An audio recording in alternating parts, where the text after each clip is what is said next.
Welcome to the New Hollywood Show. So thankful to be able to bring this show to you tonight and every Monday night, 9 p.m. Eastern, 6 Pacific.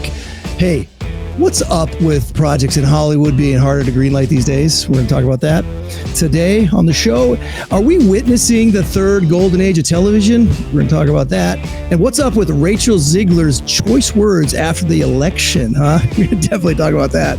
And our guest today is art director and concept designer Paul OZZIMO. Wait until you see this guy's stuff. Super cool. Can't wait for that. And hey, we're going to get into a whole lot more. Don't go away. We'll be right back.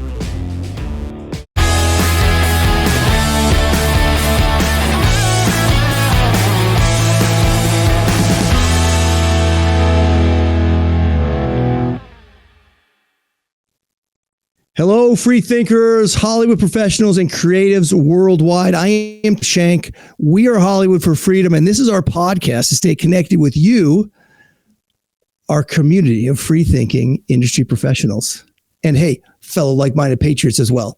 Look, as creatives, you are responsible for shaping the hearts and minds of our culture.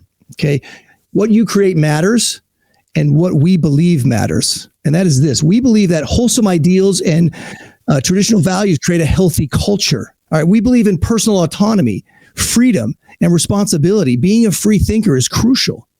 And we believe you can be a healthy creative working in Hollywood, or better yet, in the new Hollywood that we're creating. Now, if you're not yet a member of our database, sign up for free at our website, hollywoodforfreedom.com. Our strength is in our numbers, so please join the movement. And of course, look, we know big tech is going to be on our case, so we are encouraging you to find us on Rumble and X, where we can speak freely of censorship. Okay, so click on those links in the description, join us, and please share those links as well with others. Give us a thumbs up and do your thing on that, okay? All right, now today's show, let's get this going here. We're going to be talking about the struggles to greenlight projects in Hollywood as of late. The third golden age of television, we're going to touch on that. And Rachel Ziegler's comments as well. We're going to get into that. And our guest we're going to be talking to in a little bit, Paul OZZIMO. That is going to be really cool. Just wait for that. Okay. All right. Let's bring on my co-host for the show today. First up, he is one of the founders of Hollywood for Freedom. He's the producer on this show, making it all happen. He is the always dapper Mr. Timothy Glover. Hey, Tim. Hi, Tatum. How are you doing? I am doing well. I'm doing well. How about you? So I'm going to throw a bit of a curveball here tonight because, we've got Paul OZZIMO coming on the show at the end. He is a concept artist. He is an art director, senior art director. He's worked on some of the biggest movies that we all know and love.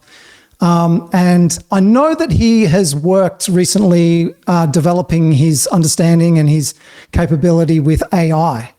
So I wanted to change my my article tonight. We're not going to talk about the golden age of television, which is what I initially thought I would talk about.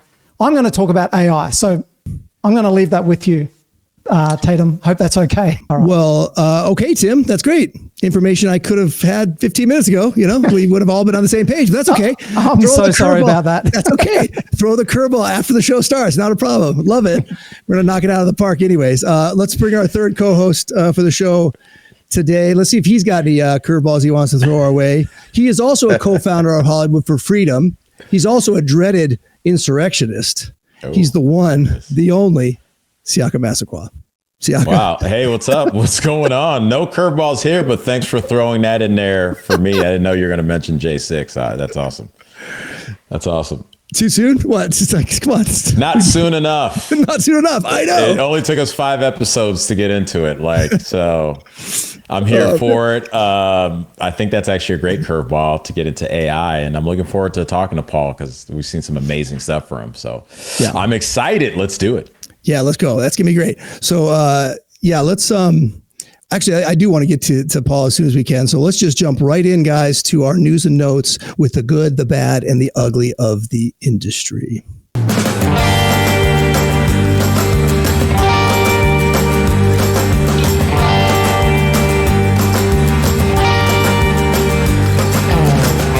All right. So listen, Eva Longoria made the news recently. She's she said she's leaving the country based on the election results. So we just want to say, see you later. Bye. Bye. Bye. Don't let the door hit you. Yeah, you don't want to leave. Okay. Sorry to see you go. Yeah. All right. Sort of. We're done with that article. All right. So we got something else though. I got something real.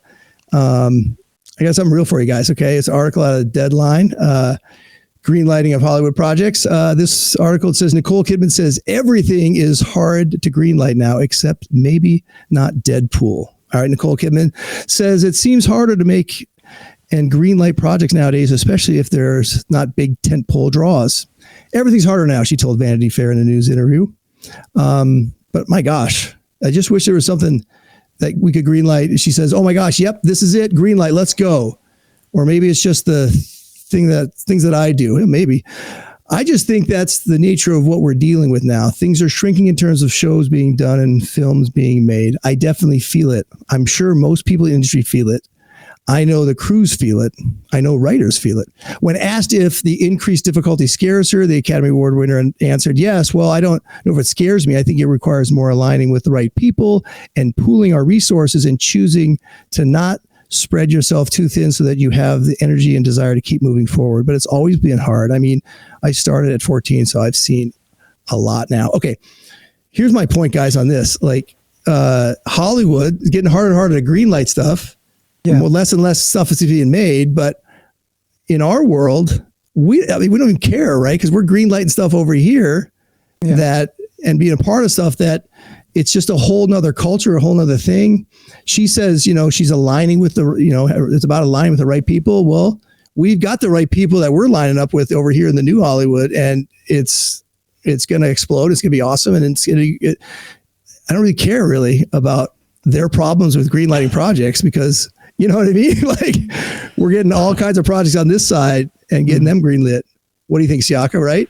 Well, I think that when she pointed out being aligned is very important, but we've watched Hollywood lose creativity over the last 15 to 20 years. And so she says, it's hard to get anything greenlit except for maybe Deadpool. And Deadpool is, as kind of cool that I thought Deadpool and Wolverine was. When it comes down to the humor and the level of derangement, I think that some of the jokes were very homoerotic jokes. Like to me, that's Hollywood's like behind closed doors, hanging out with their friends, the way they joke. And other than that, if they have to do a PG-13 or a G movie, they just implement those like ideas into that space. And so if someone they don't know how to, it's almost like they don't know how to be creative in the way that we used to be, like from they say the golden age of Hollywood to even the 80s or 90s. And so Deadpool can do that because it's rated R and they can just tell all their butt and whatever jokes that they want to tell. Where it's in, I think with the PG-13, it's harder because everyone's afraid too. Right. There's a lot of fear of doing something new because I think the hive mind forces you to not really be as creative as it used to be. Yeah. Yeah, that's a good point. Tim, you got a take on that? Yeah, look, it just says to me that we're in a season where everything is shaking, and it doesn't matter where you are in the industry, everything is changing, and just in the same way as we've had to realign ourselves with people that we want to work with. It seems that in her part of the industry where she's working, the same thing is happening. People are realigning, people are making new alliances, looking for who they want to work with. And so it's interesting that she's making a statement like that. And she's right in that that is happening, and it is happening for everybody. She talks about the writers. She talks about the people below the line. We're going to talk to Paul later, and he's been realigning as well. Everybody in the industry is finding their place right now because everything is being shaken. Yeah. Well, and one last point, I think that with everything being decentralized, where Hollywood was like the only place that it can get done, and Tatum, to your point of like, well, on this side of the fence, we're doing it differently. I think that's going to open up. So people are going to have to start looking in a different way to get money for films, to where they can film and who they can work with. And it may not just be in Hollywood anymore because it's really hard to live and shoot there. So, yeah. For sure. Yeah. And we're looking at all kinds of markets all over the place opening up, right? I mean, Dallas and Nashville and, Florida, all these other places. What? Yeah.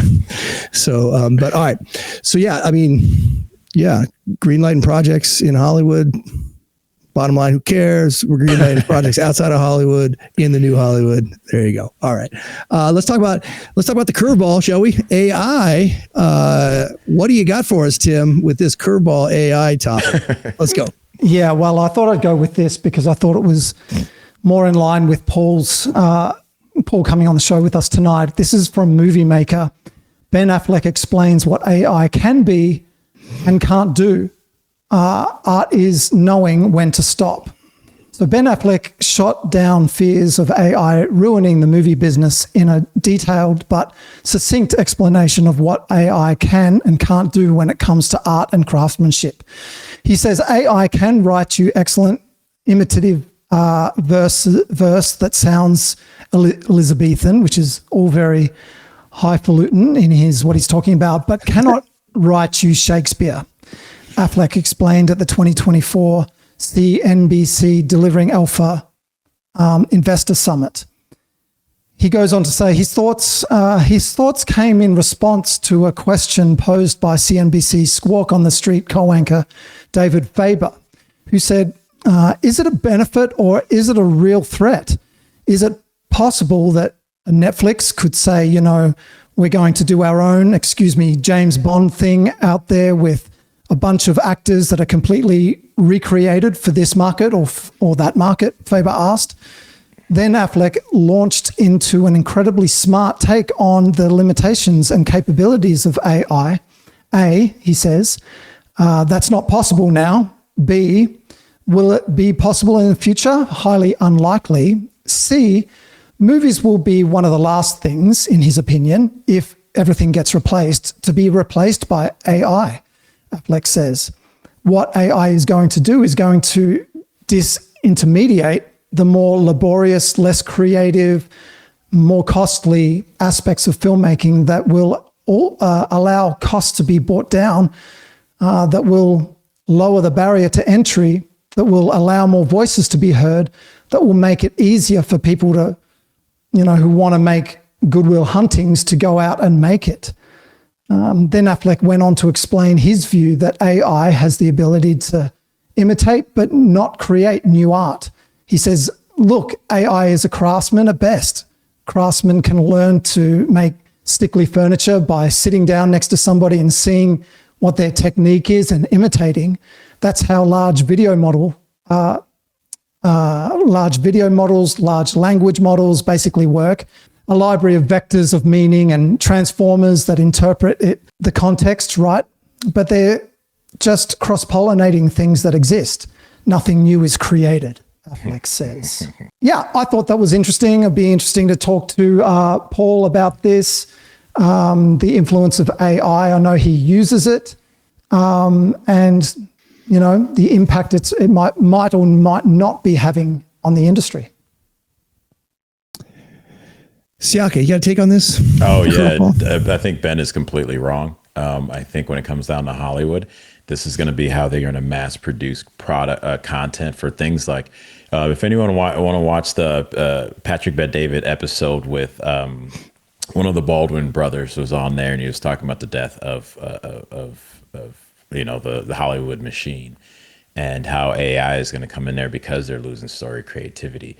But what we have to understand is there's a model within the streaming service that they use. And a model in the streaming service like Netflix is not necessarily just a storytelling way. It has to fit what Netflix wants to see. And you're talking about the guys, when he mentioned the people like they can do their Goodwill Hunting and open the doors for more people. Yeah, it can open the doors for more people who know AI, know what to put in, and then how to make it fit Netflix, and then here you go. So you'll have multiple different projects that's ready to come out. Now, creativity will fall or originality will fall like we have been seeing with human beings, right now for the last 10 years, because what's going to happen is it's going to be, it's going to be like Disney Plus has been looking for, like Netflix been looking for. It's product, just to feed the beast. It's not going to necessarily be about, let's have high content, creativity to feed the mind, because that's not what the system is actually looking for. So what it's going to do, and it's already starting, Ben Affleck's actually held up, because I used to date a girl who was a entertainment lawyer. He held up the Superman versus Batman movie because he would not scan his full body, because they have in their contract they'll keep that scan in perpetuity, like they've done with so many television shows like Snowpiercer. What they then will do is use that, like the AI that initially was used in a movie like Lord of the Rings, and you see that in the Battle of Helm's Deep, where they had the creatures fighting these the elves, and they could actually create their own fights. That was almost 20 years ago. Now they're able to produce, and I've seen stuff online where you're like, wow, this kind of looks cool. And if you're watching and you just want to pick up like a 30-second mindless action thing, boom, there it is. And AI can conjure that. It doesn't necessarily need to be new and creative in that sense. It can be old, but yet new to the eye, because it's something that you see here. And I think we'll be flooded in the market that way. And I think a lot of writers, a lot of actors, a lot of true directors will lose out. Now, I think maybe the director and the creator can maybe hold on to an IP more and just go, here you go, take that. But actors like ourselves, that good storytelling, it's going to take a huge hit. And I think he's just like lost in that sense when he says, oh, no, it won't be because you won't come up with something new. Okay. What movies have they been doing over the last 15 years? Comic book movies. Where were the new stuff? And Nicole Kidman just said it a second ago. You can't get anything greenlighted unless it's Deadpool. Okay, well, what is AI going to do over and over? So I just think that he is being naive in this, like he has in a lot of other takes. Yeah, but I think here's the thing though. Like, I think there'll be a time where they're gonna mass produce, like you're saying, and put all this stuff out there. But people are just gonna get tired of that, because you can't replace the heart and soul of an actor. Like you can't. So I mean, I think the fact making projects with that heart and soul, it's going to be missed. So I think there'll be that whole. Not AI, back to how we used to do things. It's going to come back around. It's going to come around really, really strong and powerful. People want to see that, right? You can't put a camera onto an actor's face and feel him going through emotions and the things that he's dealing with as a human being and conveying that on screen. You can't get that through AI. I just don't think you're going to get to there where people are going to believe it, right? It's about being believable. And, if they ever do get to that point, then you know what? It's Skynet and Terminator's here, and we're all done for. It's already here. No, well, I think it's going to be two levels. It's to what you're talking about. People will still reach for that. Yeah.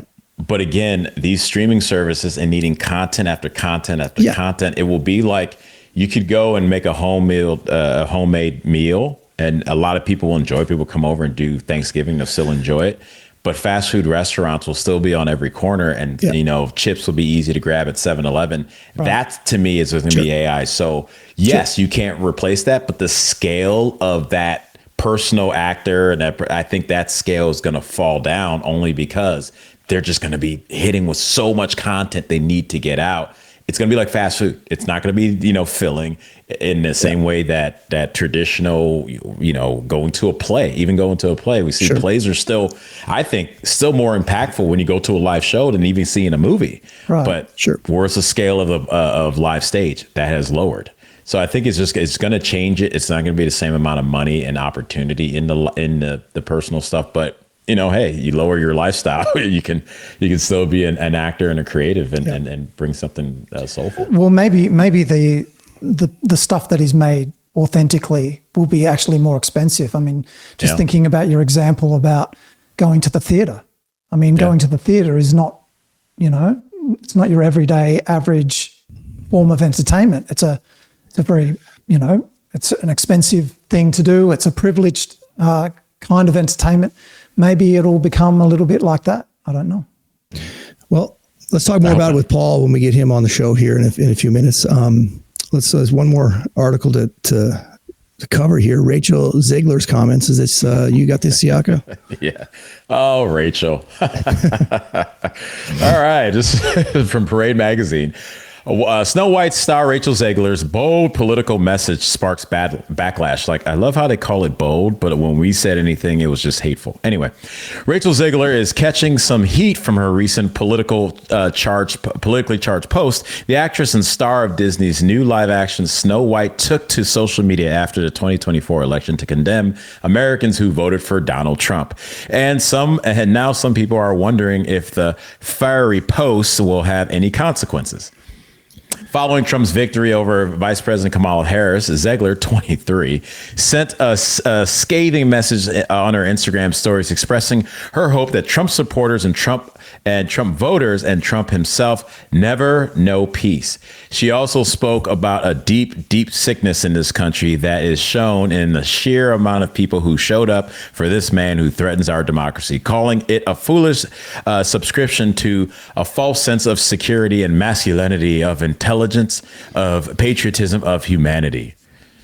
There is no help, no counsel in any of them, and added of Trump supporters. Elsewhere in her post, the West Side Story, another failed movie she was in, also slammed Elon Musk while urging her followers to get off his app. At the end of her post, Zegler made her feelings even more clear, writing a simply basically F Donald Trump. Oh man. Let me throw it over to Tatum first, because I'll throw it over to Tatum first. All right. So this is the thing. This is what I hear the thing I'm thinking when I hear that. First of all, maybe praying for Rachel.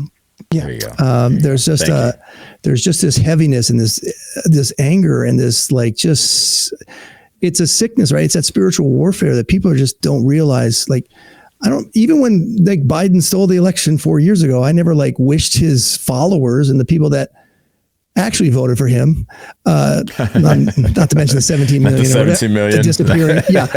But I never wished ill will of them, or that's not my heart. You know what I mean?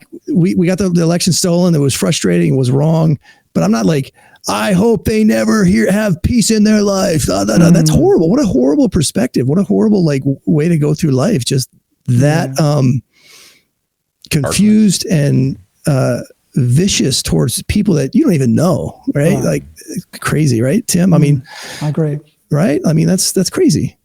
Yeah, it's just another example of depressed, lonely people that actually need God. You're right to pray for her, because ultimately she's acting out of fear, I think, fear of the unknown, fear of probably what the media have told her, and brainwashed her to believe that Trump is the next Hitler and he's going to, destroy the world. And so she's angry at people that may have opened the door to this Hitler to destroy everything that humanity has created. So it's a very sad thing, and we see a lot of people acting out of this right now, and really they do need prayer. I think you're right on the dot with that. Yeah. I think the Holy Spirit had me go to you first, Tatum, because that helped. Because I had a way I was gonna approach it, and listening to you, I'm like, oh, definitely that's right. set the tone, didn't you? Yeah, Jesus asked us to pray for our enemies, and it tells me, to Tim's point, the lies that the enemy has been telling all of us, and especially those that don't have God, don't have Jesus, the godless. You see their reaction, and I would want to say, I don't, even if you were a middle ground person, maybe you voted for Trump only because you just didn't like what was going on. You weren't really a MAGA person or anything like that. That's not the type of party you want to be a part of, who's saying you don't know peace and F you and all you supporters faux this. Okay, cool. Let me be on your side now. What? That old adage where you get more bees with honey as opposed to, the other way around. And I'm starting to see a pattern, to your point about when they don't have God. It's that's where the godless go right away. And I'm still in a place in my early walk in Christianity where I still can get upset and go, screw them, then you're on your own, good luck. But you're right. At the end of the day, like Jesus said, they're only saying and doing this because they hate me. They don't really hate. They're persecuting us because they hate him. So when you hear them speak this way, just as Tatum brought up and set the tone, and thank you again, that we need to pray for our enemies. Thank you, because Tatum. their heart is sunken. Like she is in a very dark place right now, and to have all the what we would consider access to be in all these different movies, to be propelled to stardom, and come back out with such vitriol for people like Lincoln Riley. It makes me think of Lincoln Riley's parents and mother sitting there listening to 17 minutes of her child being killed, and a lot of people murdered, and a lot of people are sitting there going, we need to get these people out of here. And that's her response. It just tells you how really lost she is. So let's pray for Rachel Ziegler, everybody. And by the way, also to that note, and I want to kind of keep us moving, guys, to get to Paul. We're getting there. But I just want to say this, just for the record, we'll also be praying for Eva as we're waving goodbye to her, leaving the country. FYI.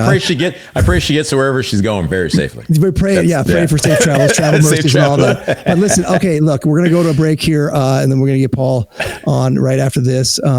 Quick break from our new sponsor for the show today. We have a new sponsor, so take a listen to this.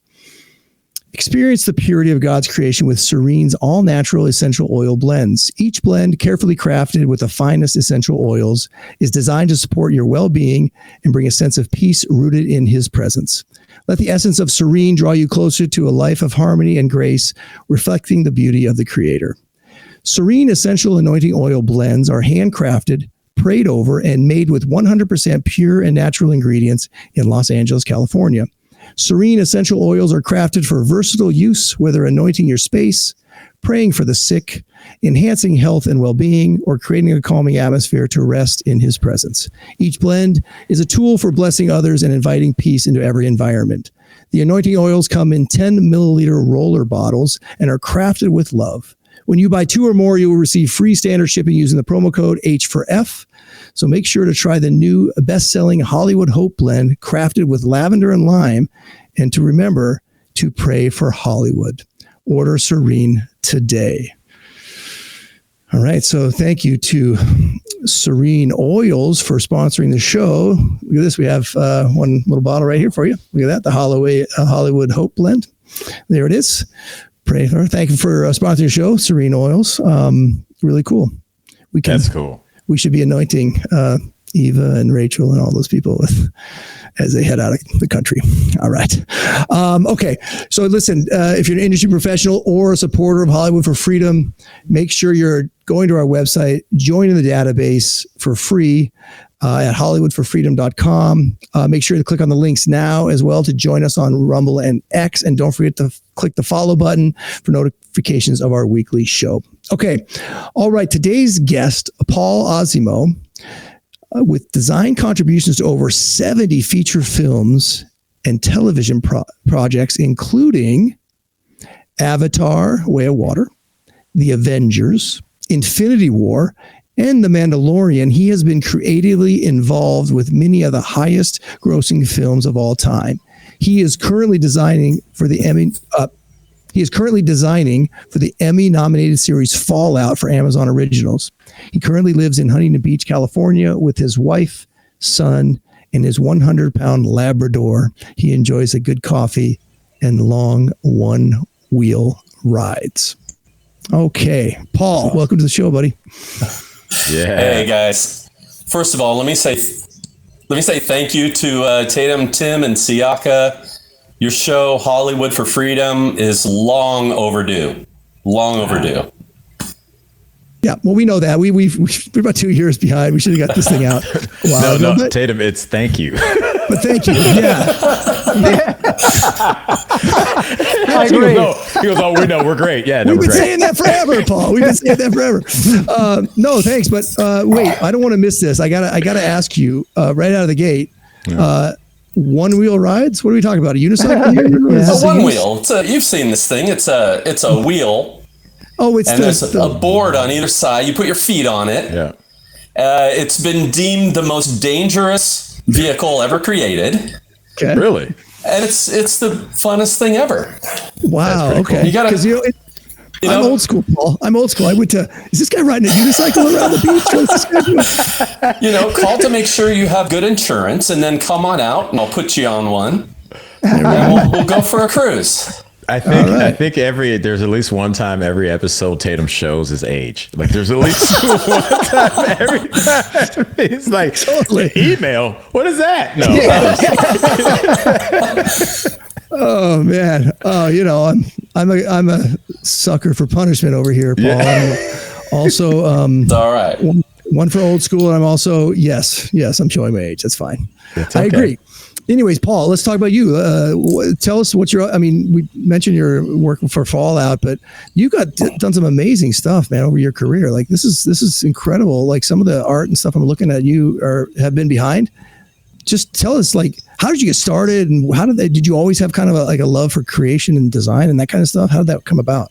Thanks for the kind words. Yeah, no, ever since I was a kid, my dad took me to see Star Wars at a time. And remember when, for all you kids out there, movies used to be in the theaters for 3 years, right? A movie used to be, at the theater, you would have Jaws in one theater, you'd have Indiana Jones, you'd have one of the Star Wars movies, and then in the back theater, you had Rocky Horror Picture Show, I think, and that was it, right? Yeah.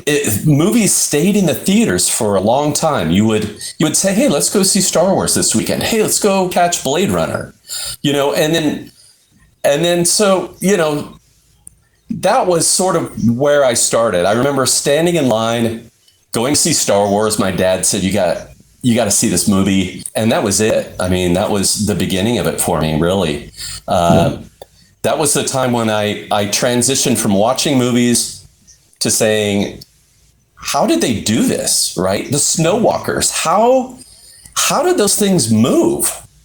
I had to know. And slowly my interest peaked and started to watch more behind the scenes and get more involved with how the process took place. And it's great because it meshed perfectly with my personal love, which was model making, right? You'll see these things behind me, right? These models that I built.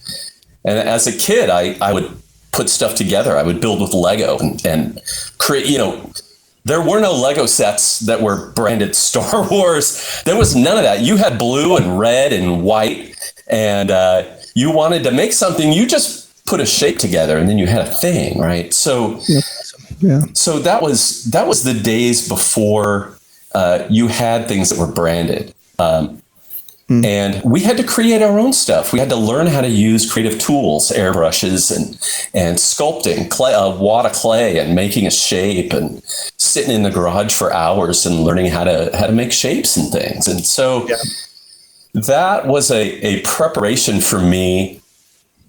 And God was preparing me for that because I got a great job at a hobby shop because somebody saw some work that I had done. And I was like 16 years old. I was working at this hobby shop, and talk about like the golden ticket, right? I had access now to everything I needed, every paint and every model supply and all these contacts and things. And one thing led to another, and a gentleman came in from a movie that was being made, and he said, "Hey, I saw some of the pieces you made. We've got this movie that we need model makers for. Would you want to come and help us out?" And I said, "Well, I don't really know, And he said, "Well, it's by this guy Jim Cameron who is doing this movie called The Abyss, and we could really use some model makers on this thing." That's awesome. So I said, "Yeah, what the heck, I'll do it." And that was the beginning. That was it. That's amazing. After that, on to whatever. On all this list of projects and 70 feature films and all these big blockbusters, and that's so cool. And now you worked on The Mandalorian, the spinoff from your Star Wars days. Like, how cool is that? Like, that's awesome. Yeah.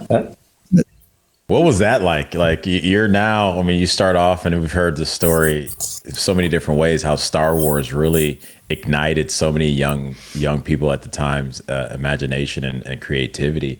What is that like, seeing Star Wars got you into wanting to do it, and now you're over here doing the Mandalorian. Like what's that? Like that feeling right there. Well, it's funny you asked me that because I beat on the Star Wars door, right? Because I am Southern California, born and raised here. Star Wars is traditionally Northern California and London, okay? So I would drive up to ILM and I knew exactly where they were. And I would take resumes and I would slip them under the door because I knew where they were. I knew where the model shop was. And so whenever I was in that area, I would go by Kerner Optical on Kerner Boulevard up in Northern California. And I'd take an envelope and I'd shove it under the door. And then one day I got there and they had caulked the door around because of me. Right? They were just this guy again. That's so good. That's but awesome. the real reason I found out was that they only hired local. So it kind of put me out and from working for Star Wars. So I worked for a company called Boss Film Studios, that was founded by Richard Edlund, who is one of the three who created Star Wars, right? You had the three biggies. Richard, he split off from Industrial Light and Magic to form Boss Film Studios here in Southern California. And I went to work with him for many, many years. And so Star Wars was I just kind of put it up on the shelf, right? It's because my career just started to go. So when I got a call to do Mandalorian, I thought, well, this is weird. Why, Mandalorian in Southern California? Why? Why are they doing that? And it turns out that, Jon Favreau he's in the area and he doesn't like to travel. He won't get on an airplane. He wants to be here. And so that's why Mandalorian was here, Southern California. It gave a great opportunity to a lot of people to actually tick Star Wars off their box. So I'm grateful for that. Working with Jon Favreau, greatest experience of my life, working on that crew. Things started to go a little sour near the end, but they're true. After about 4 years, you could see the true Disney starting to come through. They couldn't help but be Disney, if you know what I mean. They had a good thing going, and they just couldn't resist being Disney. I'll leave it at that. Yeah. Shout out to our girl Gina Carano, Friends of Hollywood for Freedom. And yep, I watched that whole thing come down. I was very, very saddened by it, actually. I was very saddened. Yeah. Tim, what do you got? Well, I've got a number of different ways that I could go. I mean, well, you're just chomping. I saw you chomping at the bit there. I was like, go with one of them. Yeah. Well, I mean, I can't wait. Yeah, you got a curveball for Paul. You gave me a curveball. Give Paul a curveball. Curveball right back. Yeah. Well, so we're talking about projects finding it. Kidman talking about projects finding it hard to get them green lit. How do you see the landscape in terms of new projects coming along? I know that you've worked on, many of the biggest ones, and I know that you've worked at Disney, and you sort of got to a place where you you wanted a change. Let's just say that. How do you find the landscape in terms of new, fresh material coming through? Another great question. Fallout was kind of a curveball out of left field. I kind of was expecting to sort of ride out this dead time for a little longer, but really what kind of advice I want to give, and then I'll get back to the answer here, is get close to people who you're good with. Keep a group of people tight, and they will help you in times when you need it. You can help them in times. There's a couple people that I work for they're tough, but they are great people to work for. And when they get projects, they call me up and say, "Hey, come on, let's go. We got this project." That happened on Fallout.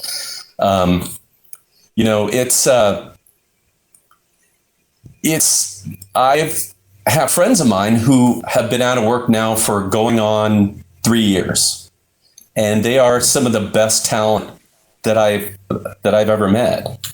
And so right now, I just feel like, with you have movies like, I don't know if you guys are familiar with this one that just came out last weekend, the Tom Hanks Here. Okay. Yeah. One of the biggest box office flops of all time. Right. Yeah. By the director that is my most favorite director of all time. Okay. So there's all this turmoil going on. And was it I won't support Tom Hanks? Is it the movie just looked really lame? I don't know what it was. But here's this movie. Probably a little bit of both. Probably a little bit of both. Maybe some more stuff. But it just, even things that you think are going to do great are kind of tanking out. But then you have, out of the blue, you have these great movies like from the independents, like The Blind, which came out last year. Fantastic movie. Blew everything away. I mean, Sound Freedom, of course, on the very top. But we've got people who are sort of in our ranks who are making these movies. Like Average Joe came out last weekend about the guy who prayed on the 50-yard line with his football team and went to trial. Great movie. $6 million budget. It's already topped $14 million at the box office. So not only are we bringing a message to the theater, but we're also, we're killing the curve right now. So really, it's about the independents and the small, the small filmmakers that are really just doing great guns right now. It's just getting those investors to commit. That's the thing. People are still a little gun shy. Unless you have something to show, raising the money might be easier for some people than others. But, these small companies who are doing these tier 1 through 3 shows, they're just killing it right now. It's fantastic. Biopics, it's fantastic. I love it. So how do you see the landscape going forward in terms of, yes, independent land is doing great guns. And I think the future is bright for the independent space. Yeah. Being in the studio space and doing these large style films with the kind of art direction that you do so well, what do you think the future of that sort of filmmaking is? Well, the budgets are certainly taking a hit. We're seeing it here. The studios, to what they are committing to, they're saying, you only get 40% of the money you had before. And so we are having to really stretch. And that's why you see my title right here is art director and concept illustrator. So they really know how to stretch me out because I'm the kind of guy who they could say, hey, come up with a concept, call the vendor, get it made, get it to set, shoot it, move to the next project. Is that only going to get worse with AI, as we've just been discussing? Well, are they going to stretch you even further than they're already with AI? Stretching? No, man, that's a tough question. How thin can you go, Paul? Well, now that you mentioned AI, I have a great quote that I heard this week, and I was kind of hoping you guys would bring up the AI thing because I wanted to throw this out. It says, AI will not steal your job. It's the guy using AI who's going to steal your job. Okay. So everybody raise your hand in this room and in the world here. Raise your hand if technology has taken your job at some point in your life. Okay. I'm raising my hand because it has. I was in miniatures for years. I used to glue parts together. And I remember the day that the company I was working for said, we're not gluing parts together anymore. We just bought 10 SGI machines and we're doing everything in the computer now. What do you think the first thing I did when I was told that? I got in my car and went out and bought a computer. The first, 286, I think it had a meg of memory, right? It was like $100 a meg. It was crazy. No, maybe more, maybe like 1,000 a meg. An Amiga. I bought an Amiga computer. Oh yeah. And just started learning how to use it, right? I remember when Photoshop came out. Photoshop. Everybody uses Photoshop now, right? Yeah. I'm from the school that used to use marker pens and ink and remember pencils on paper, right? So when Photoshop came out, the big cry was, "Oh my gosh, Photoshop's going to take all of our jobs." Well, no, Photoshop won't take your job. The guy using Photoshop will take your job. Okay. Here's the other thing. Nobody seems to be upset about 3D printing. Okay. Everybody loves 3D printing. Everybody hates AI. 3D printing wiped out completely a whole section of craftsmen in the prop making department and the costuming and all that stuff, because you could model something in the computer, send it to the 3D printer. You don't have to make a mold of it anymore. It comes back out of the machine. You clean it up, you put it on the actor, and you're ready to go. So this is all like really fascinating, very interesting. We're going to come back on the other side of this break and talk more with you, Paul, about all this stuff. And I have a quick little story which came to my mind as we were talking about this. But we have a quick mention from another one of our sponsors, Oak Security. So we'll be back in a minute. Hang on.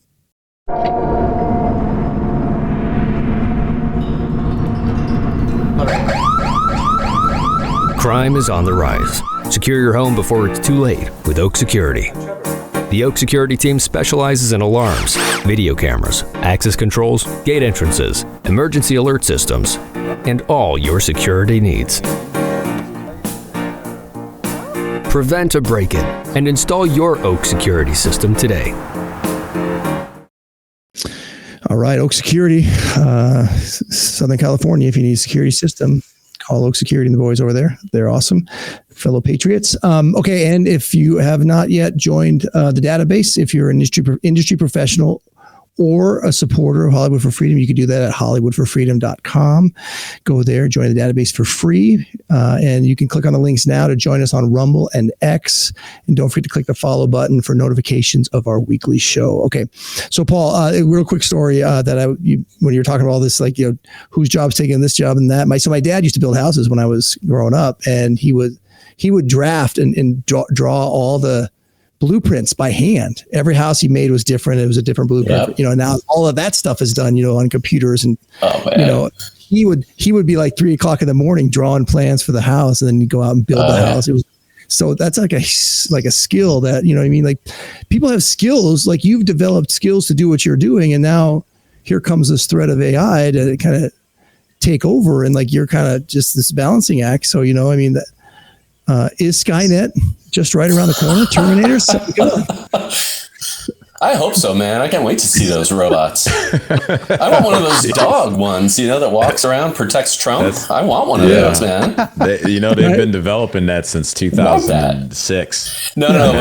Tatum, the one thing you said about your dad, and I saw that happen. That's another thing in the art departments, right? We used to have 20, 30 guys who all drew by hand. And literally they were given the choice, learn CAD or, see it or take the golden handshake. And a lot of the guys at that time were of the age that they did not want to make the transition, right? They did not want to continue in Hollywood, some of these guys. But the younger guys, sure, they had both the skill sets at that point. They had the computer and they had the hand drawing, which was very valuable. So it adds to their toolbox, right? Hand drawing, paper, pencils, but now also computer. And one day when the computer was down, there was only one guy who had his paper out and was drawing because he could. Yeah, that's pretty cool. And that guy's name was Paul, so he's still around. That's what it is. Hey, Paul, I got a question that we were thinking about before, and I want to bring it up before we move on. You being a man of faith, man of God, and you mentioned how Disney started doing its Disney in The Mandalorian, which was sad. How are you balancing being a creative with some of the images you put out with your faith, and maybe, and I don't want to assume they're asking you to do certain things, but just with the nature of what Hollywood has been and where kind of some directions places like Disney go, like how are you balancing that when you're being a creative and you're creating an image for these productions? Wow. Yeah. Great question. It is, we clearly can see that there is a darkness in Hollywood, but there's also light. On every show that I'm on, there are people who you could tell and sometimes make apparent that they are Christian. So people of faith are in the Hollywood system. Now, I have, in the situation, say with Disney, there was an ask, I'll just dance around this. There was an ask to do a medical procedure in order to keep my job. Not in so many words again, but do this or you look for a different job. And those people who resisted that, we had a good argument based on faith, and I made that argument based on faith, and they never questioned me after that. There was, I put in for a religious exemption. I was questioned in an interview as to why. I told them why. They said they were going to call me back again, and they never did. So really, what I took from this whole thing was I had to become prepared for my argument of faith. Okay, I can't just say I don't want to do that because I don't agree. I have to have a reason to. In this case, what they were asking me to do was clearly something that went against my faith, right? So had they said, you have to leave, I would have gladly done it. Now, on the other side, we have to be a light in the darkness, okay?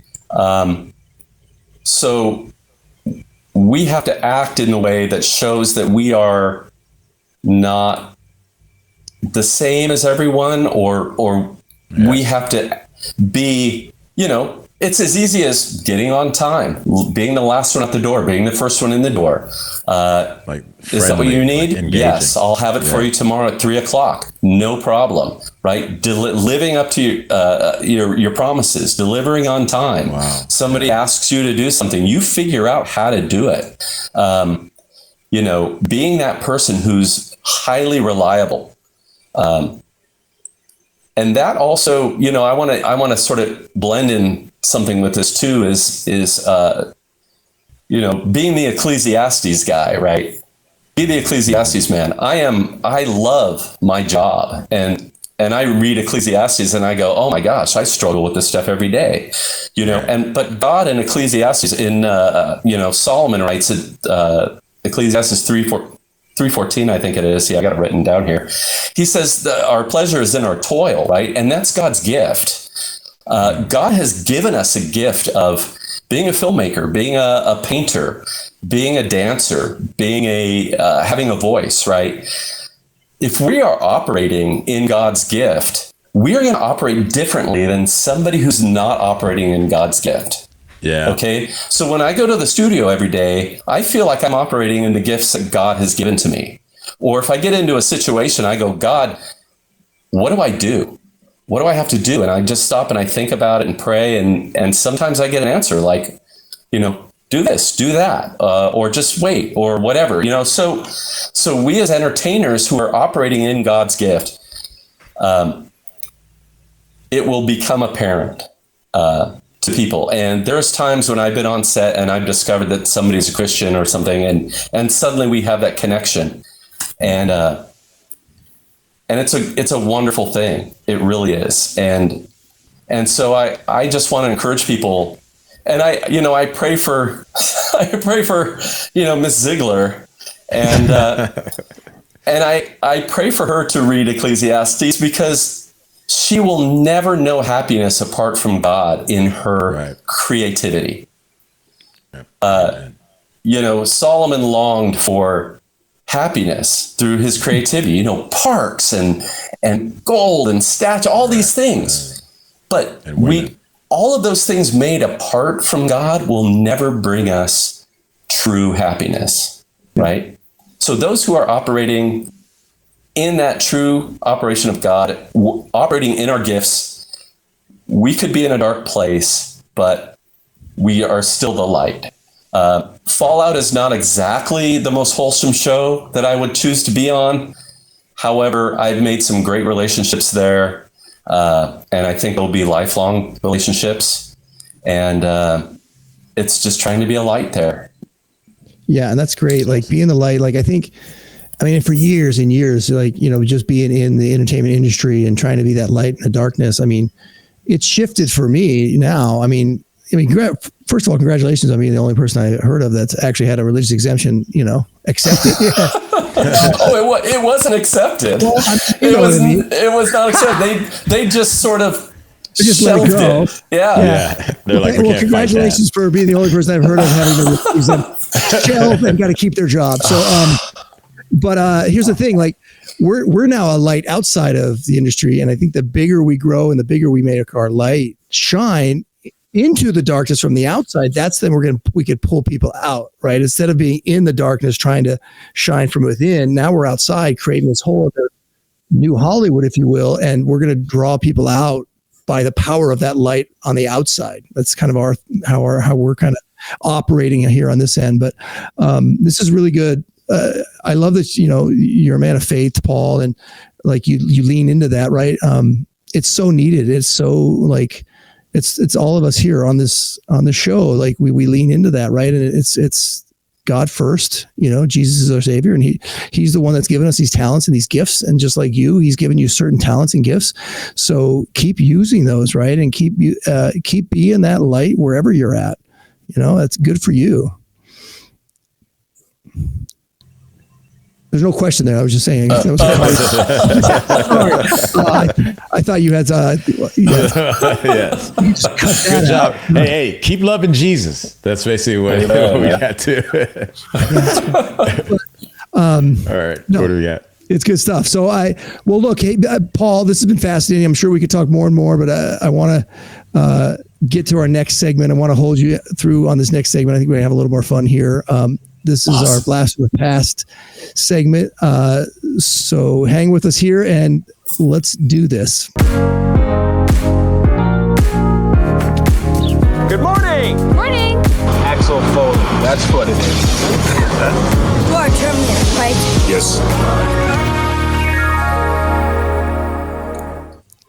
So Paul, our Blast from the Past segment is always a film from the past that we, pre-woke content. Pre-2000, right? Pre-2000 usually, yes. So something that you can go and have fun watching and not worry about, all the junk, if you will. Extras. And just have fun watching. So our Blast of the Past movie of the week this week, and I think you might know this one, Air Force One, starring Harrison Ford. Woo!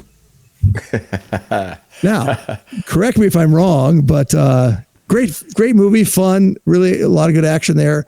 You had something to do with this. That big airplane on the front, I made that thing. Hey! Yeah, love that. That's awesome. That was made, not the actual airplane, of course, but we did a 25-foot long miniature of that aircraft at a company called Boss Film Studios. The airplane now hangs at the Boeing headquarters in Seattle, Washington. Oh, that's cool. And really? it was a great, fun job of building this airplane that came apart in 5 different places. We filmed it on a sound stage the old-fashioned way with film and lighting and 8-hour lighting pass and matte holdouts and the old-fashioned way. And it takes me back to see that thing. Nice. That's so cool. Did you ever draw any of the Harrison Ford finger? I know he's always pointing at people. Oh, no, but I'll tell you a funny story. No? I had to go onto set one day to take some pictures of the the cockpit and the passenger section, and it's up on a gimbal, right, to make it move around. So there's this tall wooden staircase going up, and they had finished shooting, and everybody had cleared out. And so I get on the staircase and I head up the stairs, and at that exact moment, Harrison Ford comes down the staircase with his hands completely bloodied. And I said, oh my. And I had to go walk backwards down the stairs and let Harrison go by with his little entourage. And so that was my close encounter with Harrison Ford, bloody-handed. But yes, Air Force One, great movie, love it. Paid the mortgage, made it a great film for me. And there you go. So that probably was not the right time to say, Harrison, I just want to shake your hand. Yeah. You're like, get off my plane. Right? Exactly. Oh, man, that's so good. That's so fun. Air Force One. Yeah, those kind of movies, like, I love that kind of stuff. Just action, good guy wins in the end. Like, it's really cool. It brings me back to like just growing up and watching that kind of stuff, right? The Stallone movies and Bruce Willis and all my favorite action stars of yesteryear. Yeah, see, I'm getting old. See, there it is. It's getting old. Okay, all right. See, I heard that. Oh no. Anyway, so this is really good stuff, Paul. I mean, you're, like I said before, just keep doing what you're doing. Keep sharing your light with people, and just keep using the talents God's given you. I mean, you're a fantastic artist, like, and the stuff that you've worked on and built and done, and it's really, really cool. So thank you for kind of being on the show with us here and sharing some of what you're into. And we have one little more section here, and then we'll get some final takes from you and the guys, and then we'll be out of here. Okay. Yeah. I just want to say Hollywood for Freedom. It's all about gathering artists together and encouraging healthy living, whether it's on this podcast or working on productions or at in-person events. When professionals thrive, the content will too. Now, Angel Studios, newest release, Bonhoeffer, is out in theaters right now, and you can join Hollywood for Freedom to watch this movie. We are going to be at the movie theater to see Bonhoeffer on Friday, November 29th at 6 p.m. in Thousand Oaks at the AMC Dine-In 14 Theater. So go get your tickets and join us, Hollywood for Freedom, at the movies. If you don't know about that movie, it's the story of Dietrich Bonhoeffer. He was a pastor, and he was a part of the deadly plot to assassinate Hitler, risking his faith and his fate to save millions of Jews from genocide. It's going to be a really great movie, and excited to see that. So get your tickets, meet us there. Don't forget to click on the links as well to like us here. Join us on Rumble and X as well. And let's get final thoughts from everyone before we get out of here. Who wants to go first? Final thoughts? Should we go to our guest first? Paul, final thoughts. What do you got? Oh gosh, I want to go back to something I had said before. Your gifts are a gift from God, and when you are operating in your gifts, you will be successful. Success doesn't always mean money right away. Right. Success can mean a lot of things. But always operate to some capacity every day in your gifting that God has given you. Everybody knows what that gifting is. We certainly know what it's not. I've tried, right? I've tried to operate in outside of my gifting. It's impossible. So that's my final note. And then one thing I want to say to Siaka is you are absolutely right about the theater. The theater is completely AI proof, and you will always have a certain reverence for somebody who can get up on stage and sing their heart out, and you just want to stand up and cheer for them. So go to the theater this week, see something live with live performers. That's my final word. Nice. All right, Siaka. I just like to say, final word. If you are in Hollywood and you're working in, like Paul is and doing all this awesome stuff, be the light where you are. be the light where you are. I think he's really right on that you can shine. And when you're seeing the lights from outside, the people next to you may wonder what that is, and you may remind them of that light, and now you can share the gospel. So be the light on the inside as well. Nice. Tim? Well, you're all very nice and kind, but I'm just going to wait and see what Disney's response is to, Rachel Ziegler, and just see if anything happens. All right. Are you calling for firing? Is that what's going on? No. My final thought, guys, is I think we said earlier in the show, pray for your enemies because they need it. Nice. They need it. There you go. All right. So a quick shout out to our sponsors again for the show today, Serene Oils and Oak Security. Thank you guys for your support. Really, really appreciate that. But that's our show for today. Thank you for joining us. We are the new Hollywood for free thinkers, where being a creative doesn't mean you need to sacrifice your wholesome ideals, where freedom and family is a good thing, and where you can be a well-rounded and healthy creative working in the new Hollywood. Look, if you're not yet a member of our database, sign up for free on our website at hollywoodforfreedom.com. Our strength is in our numbers, so please join the movement. And remember, don't trust big tech. Find us on Rumble and X, and that's where we can speak freely from censorship. Click on the links now. Share it with your friends. Don't forget to click the follow button to find. Don't click the follow button for notifications of our weekly show. Thank you to Serene Oils, Oak Security for our sponsors today. Thank you to our guests, Paul, OZZIMO, and Tim and Siaka. Thank you guys as well for always being here. New shows drop every Monday, 9 p.m. Eastern, 6 Pacific. Until next time, Galatians 5:13.